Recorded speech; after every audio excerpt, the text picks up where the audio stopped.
H2S जो है वो एक टॉक्सिक गैस है with rotten egg like smell. इसको हम इस्तेमाल करते हैं क्वालिटेटिव एनालिसिस में।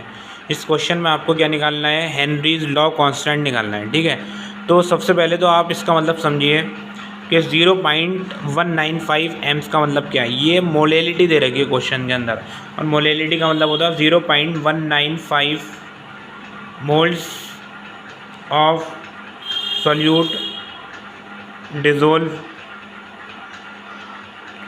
इन 1 kg solvent.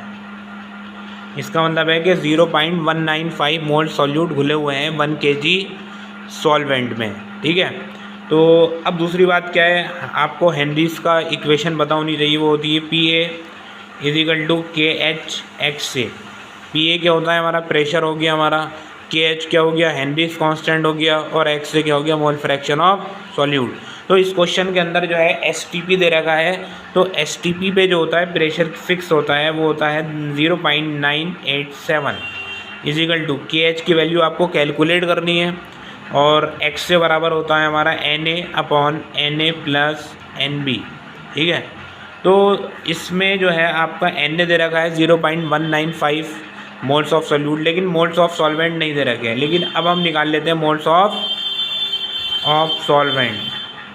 Moles of solvent, तो फार्मूला मोल्स ऑफ सॉल्वेंट कौन है, वाटर। तो वाटर का निकालेंगे मोल्स, तो फार्मूला होगा मास अपॉन मॉलिक्यूलर मास।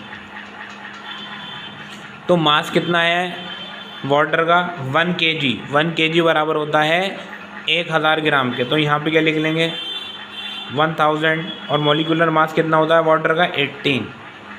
ठीक है, तो जब आप इसकी कैलकुलेट करोगे तो आंसर कितना आएगा 55.5 आ गया है आपका मोल्स ऑफ वाटर। अब आप फार्मूले में पुट कर देंगे, तो PA तो जो है 0.987 इजिकल टू KH आपको कैलकुलेट करना है। Na की जगह लिखेंगे 0.195 अपॉन 0.195 प्लस 55.5, इन दोनों को आप ऐड कर लेंगे। ठीक है, उसके बाद जो आएगा आपका, अब जो KH की वैल्यू आएगी आपकी, ठीक है, तो अब आप क्या करो, इसमें इन्हें ऐड कर लो 55.5 अपॉन 0.195 59655, तो यह आया 55.6। इसे लिख सकते हैं आप 55.7। तो यह आया आपका 0.987 is equal to KH into 0.195 upon, इसे आप लिख सकते हैं 56।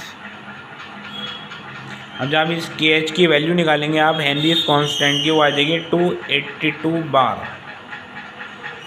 ओके।